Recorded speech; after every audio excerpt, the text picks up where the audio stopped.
Hello, and welcome to the Cameo Show. I'm your host, Cameo, and today I want to talk about something that I think is extremely relatable if you are a parent, and that is the subject of mom guilt.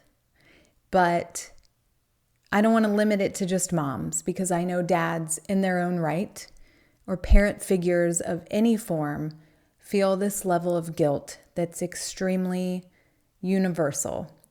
So I'm going to say mom guilt, but please know that I mean just the guilt that we feel as we are navigating the world of being a parent or a leader for our children.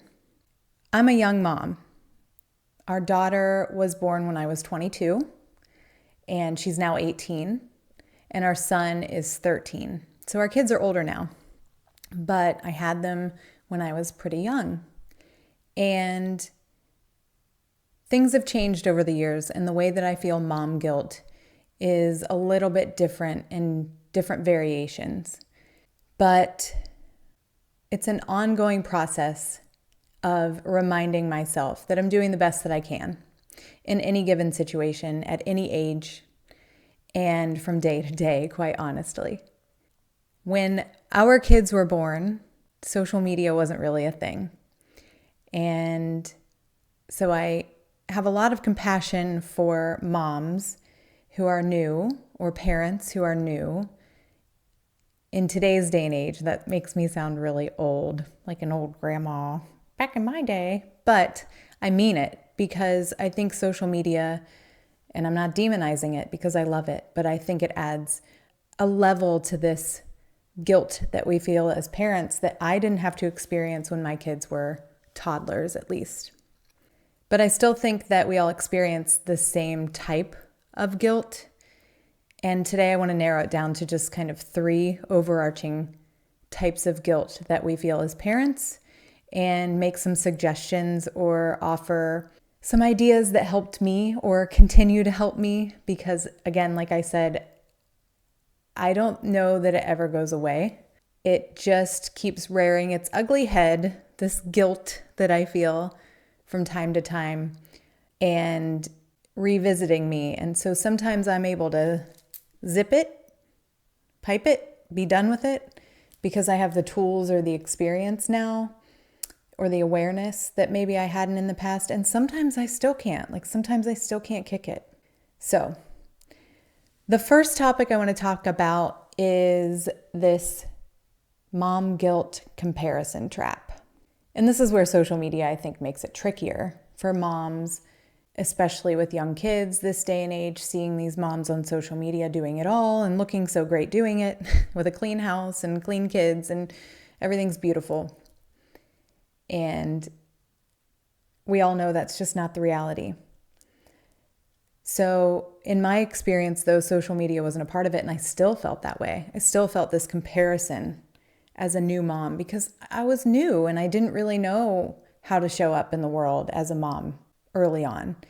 And so I can just remember going to the grocery store with Faith when she was a toddler, and sometimes she'd be in a good mood and sometimes she wasn't in such a great mood, and sometimes she wanted a banana while we were in the store, and other times nothing would satisfy her. But I remember even at that time, no phone or social media included, that I would look around and sometimes see these other women or parents who had it together, their kid was well behaved, sitting in the cart.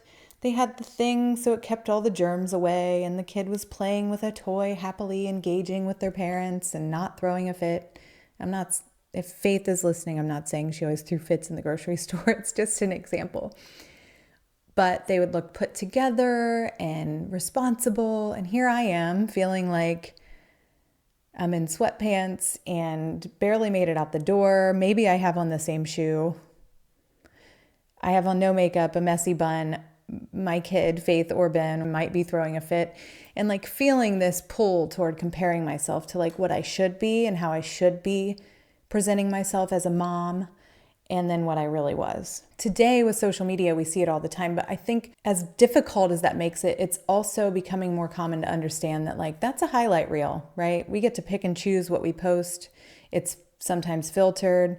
We aren't all showing up on social media posting the moments when our kids are having meltdowns in the grocery store, right? Or when we're not looking so hot, or when the house is a mess, or whatever the case may be. We get to pick and choose a little. So, I mean, there's good and bad there with the social media in this topic. But like out in the world, in the real world, you don't really get to pick what's happening in any given moment, or how your kid's behaving, or who's tired and cranky, or how you're looking. Like maybe you ran out of time and you don't look that awesome, or you don't feel good, or you don't really care. That's an option too. But then looking around and seeing a bunch of people who look more put together or more responsible, just the idea of comparing ourselves. I mean, you get it, right? I think one of the things that helped me back in the day was realizing that like, this is just a blip in time.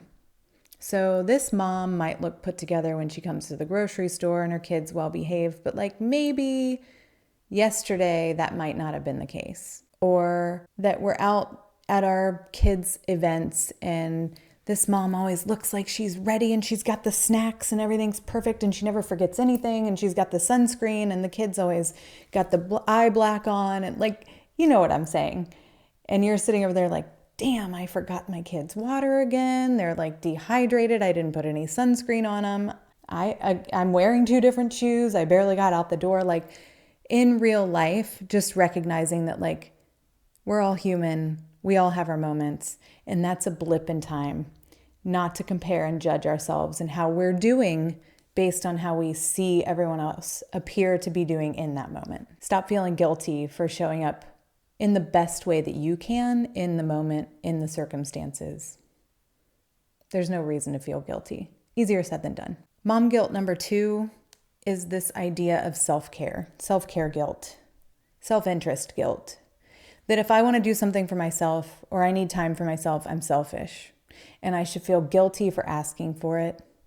And maybe I'm not worthy of it. Like my priority is my kid and my family first and then me. And sometimes I still feel that way. And I definitely felt that way early on as I was adjusting to mom life. And I think it's hard not to, because I think sometimes we feel like I'm a big girl, I can take care of myself, so I've got to make sure everybody else is taken care of first. They can't maybe do it for themselves, or it's my job. And then if I have time, I'll get to me. And if I put me first, then I'm neglecting everyone else. And that's just not the case. It's just not the case. In fact, it's the opposite. We shouldn't feel guilty for wanting to make sure that our needs are met. We shouldn't feel guilty for asking for time alone. We shouldn't feel guilty for having our own interests and our own hobbies and our own goals. In fact, we should flip that narrative and instead of feeling guilty, feel empowered and proud about it. You're also showing your children and your family that it's okay to prioritize yourself. You would want that for them. As they grow up, I can attest to that. I want that for my kids, that they don't feel guilty for saying, I need some time alone. Like I need a day to just lay in bed and read or watch some shows. And that's with their friends. Like they're not parents yet, obviously, but that's with their friends or with us as their parents. Like I just need some time. There's nothing wrong with that. I think where we mess up is we feel like we can't ask for it and we feel unworthy. And then we get frustrated when nobody just kind of offers, hey, you need some time? Hey, you want to spend some time working on that? Whatever that is to you. So one of the things that's really made an impact in our household is just stepping around the guilt for a second and going to Greg, going to your spouse, going to your partner, going to your kids even, and saying, hey, I need about 30 minutes. Are you good to play here? Are you good to take the kids for a minute so that I can go for this run? Or whatever it is, it doesn't even matter what it is. It's just the fact that you have to step around the guilt and not let it trap you in this moment of you can't have that, you're not worthy, and just communicate what your needs are. And then you can show up better. Then you don't feel guilty for not being the best version of yourself when you are with everyone and you're wandering off, wishing you had time or feeling frustrated. Step around the guilt. Communicate what you need. And don't feel bad for taking it. Listen to yourself. You're worthy. You need it. You're still a human being. You can still prioritize your family and take care of yourself without the layer of guilt.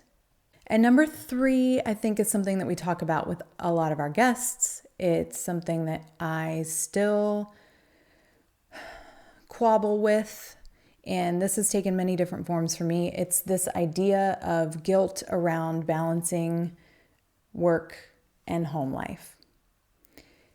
When our kids were little, I worked outside of the home, and I remember feeling this really strong amount of guilt and shame and sadness that I was away at work for so many hours, sometimes, 10 to 12 hours with drive time. And I would come home and feel so tired and exhausted and not have much left to give to my family, my kids, not much time, not much energy, and feel so guilty about that. And I know a lot of people are in that situation, and it's hard. I now work from home, and my kids are older and they need me in different ways now, but I still struggle with that because my home and work are kind of blended. It's like a blurred line. As I sit here recording this podcast, I'm in my home office.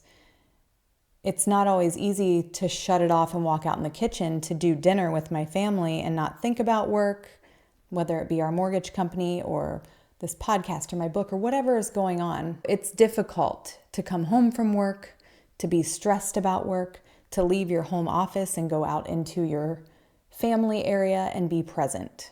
And then what happens is we're not really fully present in either role, right? Because then when I'm working, I feel guilty for not being available with my kids or my husband, specifically my kids, especially when they're home on the weekends or home after school. And then when I leave the office and I go do dinner, I feel guilty because maybe I didn't get everything done, or I'm thinking about 100 other things that I need to do that are work related, and I'm not fully present in either space. So what has helped me tremendously over the years, and again, I still struggle with all of these things, but I'm at least a little bit more equipped with some of the awareness and some of the tools to practice, and a lot of reps here. So it gets a little easier the more you practice, right? But over the years, what has helped me with this particular subject of work and home is that I try to be present where I'm at and be very intentional with my time. So if I'm working, I try to put on that work hat and stay very focused and not allow any of the outside guilt or other things that are going on, not even kid related, but just anything outside of what I'm doing. I try to keep it out of that space. That's not always realistic. I understand you get interrupted. There are other things that need your attention. But what I mean is overarching, when I leave this office, I try to take off that work hat and put on my mom and my mom/family hat and go out and be very engaged and intentional in that role, in that time, like really dedicated to that. I don't always do it great. I'm definitely not claiming that I get it right every time, but I try not to be on my phone. I try not to check my email. I try not to take a work call unless it's absolutely necessary. I try to be present with the kids. I know they try to be present with us. It's all in all of those little moments that you are working on being together. Guilt doesn't have any place there. Like, it's already hard enough. The guilt is just taking up space.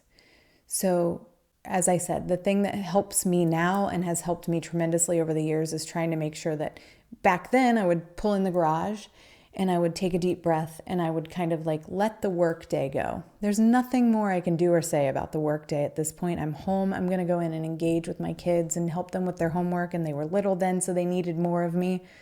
And now I leave this office and I take off this work hat and I try to stop thinking about everything in my to-do list and go out. And if we're doing family time, do family time. Compartmentalize. I know that's not always realistic and maybe that's not the right way to do it, but that's something that has helped me. So those are just 3 out of all the many ways that we feel guilt as parents and mom guilt.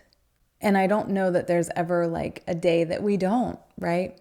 But at least with some awareness, with some tools, some ideas on how to squash the guilt, silence the guilt, quiet it a little bit, at least make it less prominent, we can find better balance, better harmony in our lives and feel more empowered and confident in our ability to show up for our kids and for ourselves without a layer of guilt that just doesn't belong. So whether it's comparing yourself to others, this guilt of wanting time for yourself, self-interest and self-care, or finding harmony between work and home life, I hope that these tools or ideas serve you well. They really have helped me. I didn't make them up. I heard them from someone else, and now I'm just passing them on, hoping that they'll make a difference in your life like they've made in mine.